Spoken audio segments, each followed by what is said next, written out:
우리 함께 일어나셔서 하나님 말씀 같이 보겠습니다. 오늘은 영광으로 충만한 교회로 초대입니다. 로마서 15장 28절 한 구절만 같이 우리 합심해서 읽겠습니다. 시작. 그러므로 내가 이 일을 마치고 이 열매를 그들에게 확증한 후에 너에게 들렸다가 서반으로 가리라. 앉으시기를 바랍니다. 어느 글에서 읽은 것을 제가 패러디한 겁니다. 목사는 등에 천국을 짊어지고 지옥을 건너가는 삶이다. 어떠세요, 여러분요? 등에 천국을 짊어지고 발로는 지옥을 건너가는 삶이 목사의 삶이라고 합니다. 요즘 많은 목회자들이 무기력 속에서 힘겨워하고 있죠. 온 힘을 다 애썼는데도 변한 게 아무것도 없습니다. 교회도 성도들도 심지어 자기 자신조차 여전히 그대로인 것 같아 마음이 많이 무너져 내린다고 합니다. 문제는 나아지는 것은 보이지 않는데 해야 할 일, 어떻든 버텨야 할 일들은 태산같이 몰려온다고 합니다.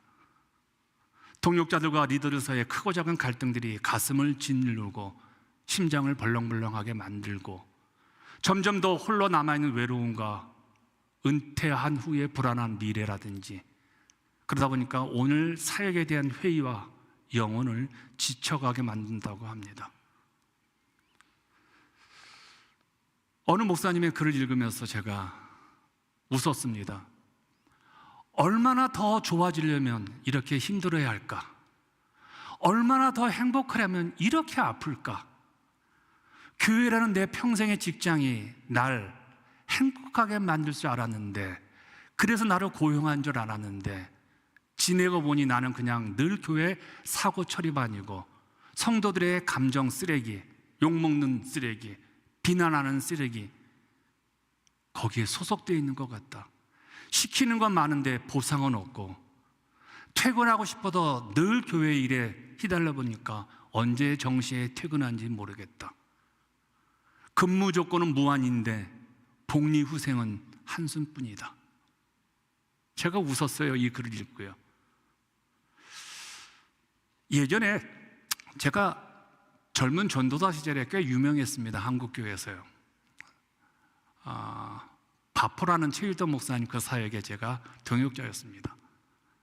그리고 복음과 상황이라는 잡지도 참 많은 일들을 제 젊은 날에 20대 후반에 했었습니다. 그 당시 한국교회에 대단한 영향력을 끼쳤던 목사님 한 분 계십니다. 근데 최근에 막 제 예전의 동료들이 카톡을 보내오는 겁니다. 그리고 SNS에 막 난리가 난 게 아닙니다. 그 목사님은 여기 가까운 리버티를 졸업을 하셨습니다. 그리고 제가 섬기던 교회 그 반포 그 옆에서 부사역자로 사역을 시작을 했습니다.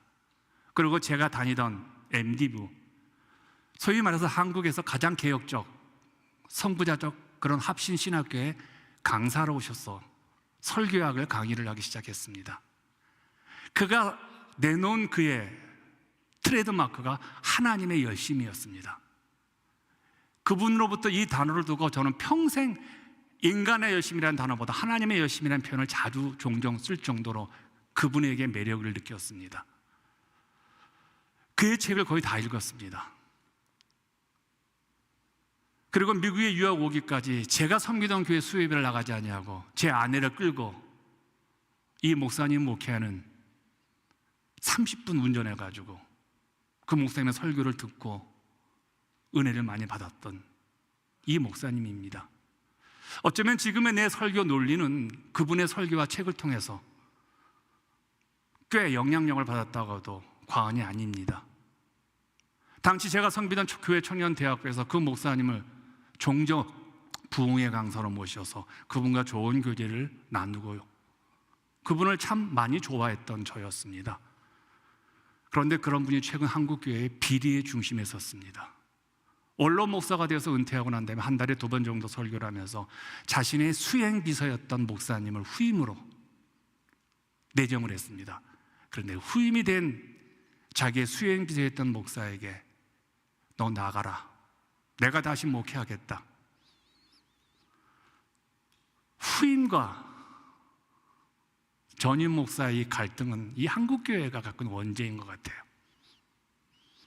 자, 이제는 아들과 함께, 아들을 그 교회 부목사로 썼습니다. 이제는 아들과 함께 새로운 교회를 개척하겠다며 교회 재산이 1,500억에서 한 2,000억 한대요. 그 교회를 은행에 담보로 해서 200억에서 자기가 교회 지분이 있으니까 200억은 내가 교회 개척을 하겠으니 돈을 달라고 요구를 합니다. 지금은 이제 하도 교회가 말이 많으니까 그냥 40억 정도로 개척 자금을 요구하게 되었습니다. 목회자들의 개척은 환상입니다. 꿈입니다. 그리고 하나님의 뜻이라고 이야기를 합니다. 그리고 교회를 떠날 때 항상 교회 개척을 하는 이유를 중요시 여깁니다. 그런데 가끔은 목회자의 개척이 정말 하나님의 뜻인가 아니면 목회자의 포장된 개인 야망인가, 이 목사님을 보면서 또 고민에 빠졌습니다. 한국교회 총체적 난장판이 이 교회에 지금 일어나고 있습니다. 한국교회는 돈 문제가 심각합니다. 워낙 헌금이 많기 때문에 그렇습니다. 그리고 세습 논란이 크죠. 그리고 목회자들의 성적 타락이. 제가 존경하는 목사님이 있습니다. 필립 얀 씨라고요. 저는 이분을 너무너무 좋아했습니다. 근데 1월 6일 날 이분이 나이가 지금 77세인데 크리스찬리티 투데이에 고백을 합니다. 내가 8년간 불륜에 빠졌습니다. 그러면서 은퇴를 선언해버립니다. 빌 하이베스 목사님도 마찬가지죠. 게라르긴도 마찬가지고요. 이 성적 논란은요, 끊임없이 한국교회는 미국교회를 흔들어대는 중요한 이슈가 된 것 같아요. 그리고 교회 개척에서 늘 이상한 얘기들이 나오기 시작하면서 세상 뉴스에서나 볼만한 단어들이 이런 일들 가운데 막 개입하기 시작합니다. 이제는 충격도 안 받죠. 보바로와 계약 결혼을 한 유명한, 제가 종종 이야기를 듣는 사르트르가 세속화된 교회를 향해서 아주 질타하면서 한 얘기가 늘 제 가슴에 남아 있습니다.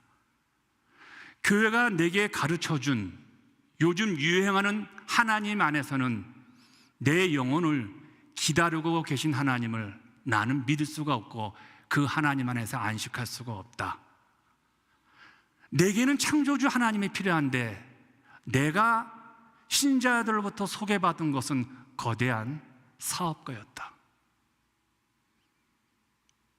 하나님 믿으면 잘 되고 돈 많이 벌고 자녀 잘 되는 거, 내가 왜 이 이야기를 들으려고 교회를 가야 하는가? 내 영혼의 갈급한, 내 영혼의 부족함을 나는 들으려고 교회를 가는데, 기독교인이 아닌 무신론자이며 실존주의 철학자인 사르트르가 보기에도 교회는 엉터리였던 것 같아요. 그리고 세상에서 잘 먹고 잘 살게 해준다는 그 하나님은 엉터리 하나님이라고, 짝퉁 하나님이라고 믿었던 것 같아요. 여러분, 이런 현실에서 목사의 연약함이, 부족함이 밉다기보다는 같은 목사로서 저는 참 서글프고 안타깝습니다. 저는 이 문제를 보고 이제 어떻게 할까를 고민을 해보았습니다. 나는 압니다. 이럴 때는요, 벌떼같이 비난합니다. 이 목사님을 향해서 벌떼같이 비난. 지금 SNS 보면요, 한국의 그 목사님과 그 필립 얀 씨에 대해서 난리입니다. 난리예요. 맞습니다. 비난해야 됩니다. 지금은 은혜를 받을 때가 아니라 지금은 비난받을 때입니다. 그런데 저도 이런 경우를 종종 해봤기 때문에 비난은 누구나 할 수 있습니다. 그리고 많은 분들이 이런 비난과 함께 교회를 떠납니다. 이제 교회 안 다닌다고 합니다. 교회에 희망이 없다고들 말을 하죠. 그런데 그렇게 비난하고 교회가 희망이 없다고 떠난다고 해서 지금 한국교회, 미국교회가 건강해지고 있습니까? 여러분이 비난한다고 해서 지금 목회자들이 개혁하고 깨어있느냐는 거예요. 그럼 뭐가 문제일까요? 그것은 해결 안 된다는 겁니다. 떠나서도 해결 안 되고 비난해서도 해결 안 된다는 겁니다. 무엇이 있을까요? 기도해야 합니다. 정말 지금은 기도할 때입니다. 한국교회는 정말 기도해야 합니다. 저는 이렇게 기도했습니다. 이 사건을 보고요. 하나님, 사람을, 목회자를 특별한 사람으로 보지 않게 도와주세요. 젊은 날에 제가 그 목사님을 통해 받았던 과거의 은혜는 감사함으로 제 가슴속에 간직하되, 지금의 실망감 때문에 그 목사님을 비난하기보다는 또 그런 목사를 한국교회 대가로 세워놓으신 하나님을 향한 섭리, 그 신뢰 흔들리지 않게 저를 붙들어 주십시오.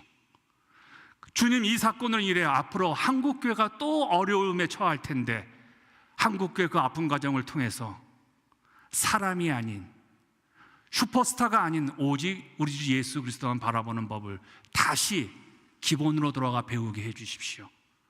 그 목사님도 저도 비난하고 갈등하고 아파한 우리 모두도 불쌍한 죄인일 뿐임을 고백합니다. 주님, 저는 정말 교회가 건강한 것을 믿는 목회자에게 한국교회를 불쌍히 여겨 주십시오. 이렇게 기도했습니다. 어떤 위기도 양면을 갖고 있는 것 같습니다. 위기의 거꾸로가 기회입니다. 저는 이 사건에서 교회의 희망을 보았습니다. 이 원로 목사님은, 그 교회는 장로교회입니다. 그래서 당회에다가 회의를 열어서 나를 선택할 것인지 아니면 후임 목사를 내쫓을 것인지를 택하는 당회를 열어달라고 요청을 했습니다. 그런데 교회 당회가, 그 교회 당회는 이 목사님에 의해 세워지고 이 목사님의 제자들입니다. 그런데 그분들이 당회를 열지 않았습니다. 그것은 교회가 당회가 열려서 후임 목사를 지지하는 당료들과 원로 목사를 지지하는 당료들이 분열되어서, 그리고 그 소식을 듣고 교회 안에 있는 성도들이 목사파, 후임 목사파 나눠질 것을 우려해서 이 장로들이 당회를 소집을 하지 않았습니다. 이것은 목사의 영향력보다 교회의 공동성과 분열의 위험을 정말 성도들이 더 우선시한 것으로 저는 여기서 희망을 봅니다. 교회가 갈등할 때 많은 교회들이 회의를 열어서 결국은 그걸로 인해서 교회가 양분되었던, 저도 오랜 세월 경험했던 일입니다. 그런데 이 교회는 목사는 부족했는데 이 교회 성도들은 이 실수를 범하지 않았습니다. 이번 사건에서 그 교회가 분열될 수밖에 없었는데, 교인들이 이렇게 우리는 한 몸이고 하나 되게 하신 것을 힘써 지키려는 성경의 말씀대로 돌아가서 이 교회는 여전히 갈등의 한 구조 속에서 교회가 나누지 않았다는, 저는 여기서 교회의 희망을 봅니다. 교회 구성원인 교인들이 참 지혜로운 영적 분별력이 이 교회를 살렸다고 저는 생각을 합니다. 그래요, 교회를 지키는 것도 교인입니다. 교회를 망하게 하는 것도 교인들입니다. 교회는 주님의 몸으로, 교인들은 주님의 몸의 지체로서 각자의 역할을 감당하는 것이죠. 교회의 어떤 문제 앞에서 교회 분열을 제어하고 말씀에 제대로 반응하는 교인들만이 예수 그리스도가 교회를 세우고 지키신다는 걸 믿는 겁니다. 이 사실을, 예수 그리스도만이 교회의 주인 된 사실을 끝까지 믿는 교우들이 한국교회를 지켜내는 그 원동력이 이 교회에서 저는 보았다는 것이죠. 그렇다면 한국교회 이런 일상적 위기는 어디에서 올까요? 많은 원인이 있을 겁니다. 근데 여기에 있습니다. 목회를 내 일이라고 생각합니다. 목회를 하나님의 일이 아닌 내 일이라고 생각을 합니다. 그런데 바울은 자신의 사역을 들어보면 이렇게 고백을 합니다. 오늘 본문입니다. 그리스도께서 나로 말미암아 역사하신 것 외에는 내가 감히 말하지 아니하노라. 나로 말미암아 역사하신 것 외에는 나 말하지 않겠다는 거예요. 바울이 얼마나 자랑스러운 사역자입니까? 사역은 여러분, 교회 일은요, 처음부터 끝까지 예수 그리스도의 일입니다. 우리가 시작은 주 예수 그리스도를 모시면서 시작하는데 시간이 갈수록 내 것으로 변화됩니다. 이게 내 교회, 이건 내 목회야, 이건 내 영역이야. 어느 순간부터 예수 그리스도는 빠져버리고 나라는 존재가 들어가게 되어지죠. 시작한 주 예수 그리스도로 시작해서 가면서 내 것으로 변화되어 가는 것이 목회자, 성도들, 교회의 가장 큰 위기입니다. 교회는 주님의 몸이기 때문에 시작부터 끝까지 다 주님의 일입니다. 내 일 없습니다. 내 것 없습니다. 그리고 우리에게 남은 건 하나밖에 없습니다. 순종밖에 없습니다. 순종이요. 순종이란 내가 주장할 수 있는 자가 아니라는 겁니다. 나는 주님의 종이기에 허락되어진 것만, 내 영역에서 내가 할 수 있는 일을 내가 하겠습니다라는 거예요. 사역을 하다 보니까요, 어느 순간부터요, 내가 교회 일을 하고 있다는 생각이 들 때가 많아요. 교회가 너무 크다 보니까요, 내 손에 안 가는 게 없어요. 매일같이 교회를 정리를 합니다. 이거를 여기다 놨다가 여기다 옮겼다가 뒤에다가 꽃을 놨다가 또 성경 구절을 놓았다가, 어떻게 하면 교회가 더 신선하고 깨끗해질까? 그러다 보니까 교회 사역은 좀 더 전문적인 지식이 필요하다고 생각을 합니다. 저도 그래서 열심히 배운 겁니다. 아는 것이 참 많아졌죠. 그렇게 10년, 20년, 30년 흘러가는데 사역의 무게는 갈수록 감당하기 힘들 정도로 무거워집니다. 모든 것이 힘들고 하나님은 내 사역에 관심이 없는 분 같아요. 언젠가 교회 부흥이 일어나리라는 그 기대는 이제는 바닥이 났죠. 내 영혼은 서서히 말라갈 수밖에 없죠. 물론 목회하면서 지쳤다는 것은 내가 정말 지금까지 목숨 걸고 노력한 증거입니다. 종종 사역에 실패했다는 느낌이 드는 것은 내가 어려운 현실을 잘 거쳐왔다는 증거이기도 합니다. 목회가 매일 긴장된다는 것은 내가 지금 이 목회에 대해서, 이 교회에 대해서 진심이라는 증거일 겁니다. 가끔 그만둘까? 포기할까는요, 내가 여전히 교회에 희망을 버리지 않았다는 증거이기도 하죠. 이러면서 목사가 조금 실력 있는 목사가 되어주고, 이러면서 목사가 인격이 좀 변하게 되어주고, 이러면서 목사가 진짜 목사가 되어가는 과정이라 저는 믿습니다. 그런데요, 목회 경력과 목회 경륜이 쌓이면서 중요한 것은요, 하나님의 일이 아닌 내 일이 되어버립니다. 문제는 노련해졌습니다. 겉으로는 밝게 웃지만 속으로는 사랑도 식고 열정도 사라져버린 직업꾼이 되어버리는 것이 현실이기도 합니다. 주님은 그저 하늘에서 내 사역을 지켜보며 응원만 하시는 분이 되어버렸죠. 예수님에 대한 지식은 풍성한데 정작 예수님과의 친밀함은 잃어버린 채 그냥 사역에만 몰두하고 있는 겁니다. 그러다 보니까 사도 바울이 고백했던 갈라디아서 2장 20절이 그냥 입술의 립서비스가 되어버린 겁니다. 이제는 내가 사는 것이 아니요 오직 내 안에 그리스도께서 사신 것이라.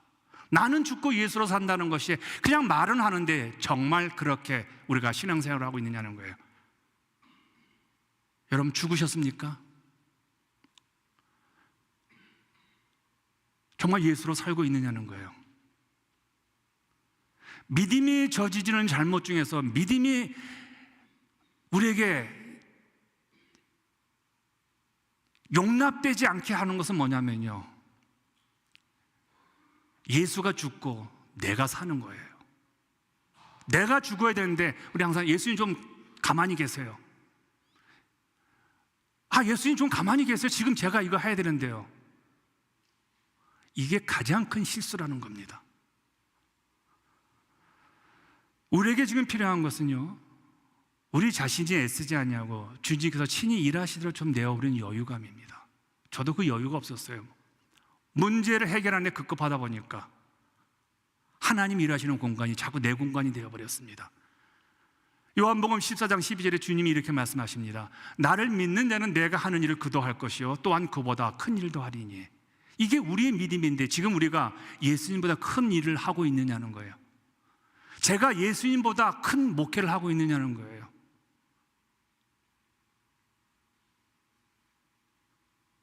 시작도 믿음이고 끝도 믿음인데, 시작은 저 믿음으로 했는데 지금 그 믿음은 어디 가고 내 능력과 내 노력이 그 믿음을 대체한 것이죠. 주님이 들어갈 자리가 있습니까? 우리의 신앙생활에 우리 예수님이 들어갈 자리가 있느냐는 거예요. 요즘은 이런 생각을 해봅니다. 정말 예수를 잘 믿는다는 것은 하나님께서 인도하는 대로 그 흐름대로 따라가는 것이다 라는 생각을 합니다. 믿음은 하나님의 인도하심대로 흘러가는 것 같아요. 장애물이 있으면 비켜가면 되잖아요. 뚝이 있으면 좀 오래 교회에 있다가 넘쳐서 흘러가면 되는 것이고요. 물줄기가 좀 빨라지면 내가 좀 더 빨리, 물줄기가 느려지면 내가 느리게 가면 이게 믿음 아니겠냐는 거예요. 왜 그러냐면요, 결국 모든 시냇물과 강물은 바다에 가서 만납니다. 우리가 믿음대로 살게 되어지면 지금은 힘들고 어렵지만 어느 순간에 하나님의 은혜라는 큰 바다에서 다 만나게 되어 있더라는 거예요. 결국은 그곳에 가요. 그게 어디냐? 우리 믿는 자들에게는 천국입니다. 하나님을 만나요. 지금도 하나님 만나는 게 저의 유일한 소망 중에 하나입니다. 물론 빨리 만나고 싶은 마음은 없습니다. 조금 더 많이 하다가. 여러분, 불면증이 얼마나 어려운 거 아시죠? 죄송합니다. 잠을 못 자면요, 빨리 죽었으면 좋겠다라는 생각이 벌떡 들어와요. 3년을 못 자니까요. 수면제 아니고는 못 견딜 그런 삶이 올 때는요, 야, 주님 빨리 만났으면 좋겠다라는 생각이 들 때가 있어요. 그런데 그게 믿음이냐는 거예요. 우리의 믿음이 제일 부족할 때가 언제냐면요, 내 생각과 내 계획과 내 플랜대로 안 될 때는 우리가 흐름을 바꾸려고 그래요. 저도 그렇게 목회를 많이 했었어요. 이런 상황이면 이 흐름 바꿔야 된다라고요. 한 치 앞을 내다봤으면 우리가 우리 앞에 무엇이 있다고 바꿀 수 있겠냐는 거예요. 우리는 능력 없어요. 지혜도 없잖아요. 미래에 대해서 우리가 뭘 알겠습니까? 내일 무슨 일이 일어날지 아무도 모르잖아요. 물론 우리가 흘러간다고 해서 삶이 아무것도 안 하고 포기하는 것은 아닙니다. 주어진 그 상황에서 이게 하나님 나에게 허락하신 것이라면요, 태산이 무너지고 지진이 난다 할지라도 이게 하나님 허락하신 것이라면요, 우리는 요구되는 게 다 한 가지가 있다면 믿음의 순종이잖아요. 그래서 가장 영광스러운 신앙은요, 하나님께서 내게 맡겨진 일을 최선을 다해서 그 상황을 받아들이고 믿음으로 사는 것이라고 말할 수 있습니다. 2026년도 하나님이 우리에게 어떤 일을 허락하실지 몰라요. 그러나 제가 할 수 있는 일이 있다면요, 여전히 저는 최선을 다할 것이고 하나님 말씀 앞에 순종을 다하는 것이죠. 그럼 결국 하나님의 은혜로 우뚝 쓰게 될 날이 온다는 것이죠. 그런데 여러분, 한 가지만큼은 이제 여러분과 제가 정리하고 오늘 설교를 마무리하려고 합니다. 오늘 우리에게 가장 필요한 게 무엇일까를 생각해 봅니다. 믿음으로 살아가기 위해서. 요한계시록 2장 4절에 이런 말씀이 있습니다. 그러나 너를 책망할 것이 있나니, 여기다가 자기의 이름을 한번 넣어보세요. 그러나 폴량 너를 책망할 것이 있나니 너의 처음 사랑을 버렸느니라. 주의 종으로 부름받던 그때 27의 신학교를 갔었습니다.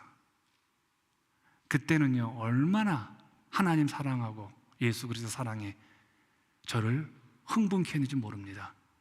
그 첫사랑으로 돌아가라고 합니다.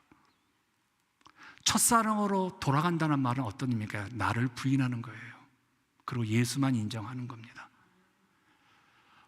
바울의 고백처럼 주님께서 나로 말미암아 역사하시도록, 이제는 내가 나를 역사하는 것이 아니라 나를 통해서 예수 그리스도 역사하시도록, 내가 설교를 잘하려고 노력을 하겠습니다. 최고의 설교를 준비하려고 노력을 하겠습니다. 그러나 내가 여러분을 설득하려고 하지 않습니다. 내 설교를 주님이 사용하셔서 여러분을 만지셔서 은혜의 삶으로, 그러기 위해서는 여러분, 우리 주님의 첫사랑으로 돌아가는 거예요. 예수를 잘 믿는 거예요. 옆에 사람이 어떻든 저 사람이 어떻든 신앙은 내가 하는 것이니까요. 나는 그분의 양입니다. 올해 이 첫사랑으로 우리가 돌아가야 되는데, 이게 영광스러운 자리로 가는 지름길이고 롱웨이가 될 수도 있습니다. 그래서 이런 영광스러운 교회로 여러분들을 초대하고 싶습니다. 또 다른 해가 떴습니다. 돌아보면 지난 해는 유독 내가 하고 있는 이 목회가 어떤 의미일까를 많이 고민했습니다. 이민사회와 교회 현실을 마주하며 무력감을 느끼는 날이 참 많았습니다. 이민사회도 교회도 길을 잃은 것 같은 시대에 교회의 존재의 의미는 무엇일까? 나는 어떤 목회를 해야 하나님 영광이 우리 교회는 성경적인 교회로서 인정받을 것인가? 이 고민이 이제는 저에게는 조금 버겁기만 했습니다. 그런데 이런 막막한 마음을 달랠 수 있었던 것은 결국 하나님께서 이곳으로 보내신 콜링 때문에 이겨냈습니다. 과거를 생각하면 항상 교회로 돌아갔던 것 같습니다. 지난 목회 동안 또한 내가 힘이 되었던 것은 교회를 지킨 여러분들, 저는 그분들을 남은 자들이라고 말합니다. 여러분들 때문에 비틀거리면서도 그래도 늘 정도를 걸어왔던 것 같습니다. 또한 삶과 신앙이 어디쯤에 있는지 묻고 싶은 우리 교회 현실들, 믿음과 일상의 균형을 고민하는 내 목회 철학, 더 넓고 건강한 교회 생태계를 꿈꾸는 교회 비전 덕분에 그래도 용기를 내고 여기까지 올 수 있었죠. 요즘 부쩍 우리 교회가 이적 첫 번째 교회 이야기를 많이 해서 혹여 괜히 목사님 너무 지겹다, 괜히 아부하는 거 아닙니까? 라고 말할지 모르겠습니다. 굳이 소란스럽게 그렇게 말했던 이유가 있습니다. 단순히 그 54년이라는 긴 시간을 버텼음을 자랑하고 싶어서는 아니었습니다. 그 어렵고 척박한 토양에서 교회에 54년이나 걸어올 수 있었던 건 우리 교회에 대한 믿음과 교회에 대해서 애정을 또 같이 어려울 때 고민했던 남은 자들인 교우들이 있었기 때문에 그렇습니다. 성경에서 남은 자들이 있습니다. 성경의 가장 중요한 단어입니다. 역사의 어두운 자리에도 끝까지 남았던 자들을 부르는 명칭이 남은 자입니다. 빛이 머물다 간 자리처럼 남은 자들이 머무는 곳마다 온기가 남아 있었습니다. 세상 온통 황폐해진 땅이어도 하나님은 남은 자들인 작은 무리를 남겨주셨습니다. 그리고 이들에게서 하나님의 새로운 역사가 출발이 시작이 되어집니다. 우리 교회가 걸어온 53년의 증거는 바로 남은 자들인 우리들의 오늘의 모습이라고 저는 생각을 합니다. 바로 그것을 확인하고 싶어서, 자랑도 하고 싶어서 이민교회 첫 번째 프로스턴 무버라고, 이정표 교회라고 제가 말을 하는 겁니다. 우리 교회는 과거와 앞으로 현실에서 나타난 또 어려운 부정적인 결과들 있을 겁니다. 그런데 그런 상황에서 우리는 또 미래를, 희망을 가면서 갈 때 제가 소망하는 게 있습니다. 많은 차이점이 있다 하더라도 우리의 연결점 하나는 교회입니다. 이 연결점을 가지고 이 역사 확인하는 자리가 되기를요. 우리는 단순히 교회의 현실을 분석하는 그런 비판적인 자들이 아니라 각자의 자리에서 힘에 겹게 고군분투하느라 애쓴 이 남은 자들이 서로 연결되고 따뜻한 온기를 나눠주는 그 교회, 우리 교회가 되기를 소망하는 이 초대장에 여러분 응해 주십시오. 나만 유별난 게 아니었구나, 나와 같은 비전과 감각을 가진 성도들이 여기에 이렇게 많이 모여 있구나 하는 안도감을 매 주일마다, 또 여러분의 교회를 놓고 아니면 부족한 저를 위해서 기도하실 때마다 확인하시길 바랍니다. 서로 조금씩 나누어주는 힘으로 믿음의 열정이 식어진 분들에게는 믿음이 회복될 것이고, 나눔으로 인해서 빈 공간은 다시 내가 하나님의 은혜로 채움받는 그런 매일의 우리 교회 현실이 되기를 소원하면서 이 초대장으로 2020년 이 영광스러운 교회 초대장에 응해 주시고 함께 한 걸음 한 걸음 걸어가셔서 결코 승리하지 못한다 하는 세상의 소리에 흔들리지 마시고, 십자가에서 주가 승리하신 것은 교회가 반드시 승리할 것이며 그 교회 지체인 나도 반드시 승리한다는 이 믿음의 확신을 가지시고 함께 걸어가는 여러분과 제가 되기를 응원하겠습니다. 우리 함께 같이